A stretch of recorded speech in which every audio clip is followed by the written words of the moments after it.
कर्मण्येवाधिकारस्ते मा फलेषु कदाचन मा कर्मफल हेतुर्भूर्मा ते संगोऽस्त्व कर्मणि। द्वितीय अध्याय श्लोक 47। अर्थ, कर्म पर ही तुम्हारा अधिकार है, कर्म के फलों में कभी नहीं। इसलिए कर्म को फल के लिए मत करो।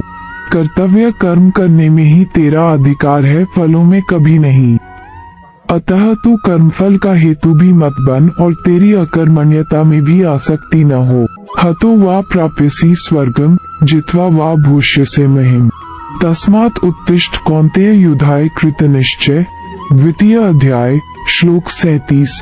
अर्थ, यदि तुम अर्जुन युद्ध में वीरगति को प्राप्त होते हो तो तुम्हें स्वर्ग मिलेगा और यदि विजयी होते हो तो धरती का सुख पा जाओगे।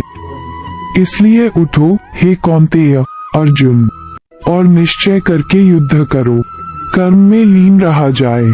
ध्यायतो विषया पुंसः संगस्तेषु उपजायते संगात् स जायते कामः कामाय क्रोधो विजायते। द्वितीय अध्याय श्लोक 62।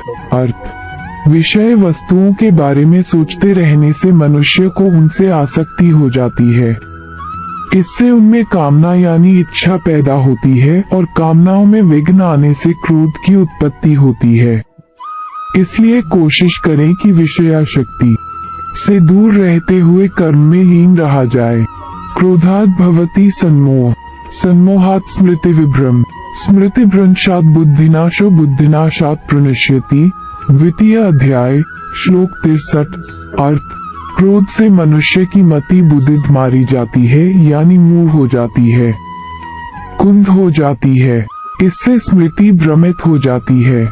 स्मृति भ्रम हो जाने से मनुष्य की बुद्धि नष्ट हो जाती है और बुद्धि का नाश हो जाने पर मनुष्य खुद अपना ही का नाश कर बैठता है। ये यदिदाचरति श्रेष्ठस्तद्देवेत्रो जन स यत् प्रमाण कुरुते लोकस्तदनुवर्तते। तृतीय अध्याय श्लोक 21। अर्थ, श्रेष्ठ पुरुष जो आचरण यानी जो काम करते हैं, दूसरे मनुष्य आम इंसान भी वैसा ही आचरण वैसा ही काम करते हैं।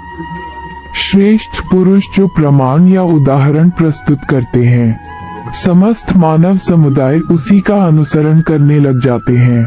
नैन छिद्रन्ति शस्त्राणि नैन दहति पावक, न चैन क्लेदयन्त्यापो न शोषयति मारुत। द्वितीय अध्याय श्लोक 23। अर्थ, आत्मा को न शस्त्र काट सकते हैं, न आग उसे जला सकती है, न पानी उसे भिगो सकता है, न हवा उसे सुखा सकती है। यहाँ श्री कृष्ण ने आत्मा के अजर अमर और शाश्वत होने की बात की है।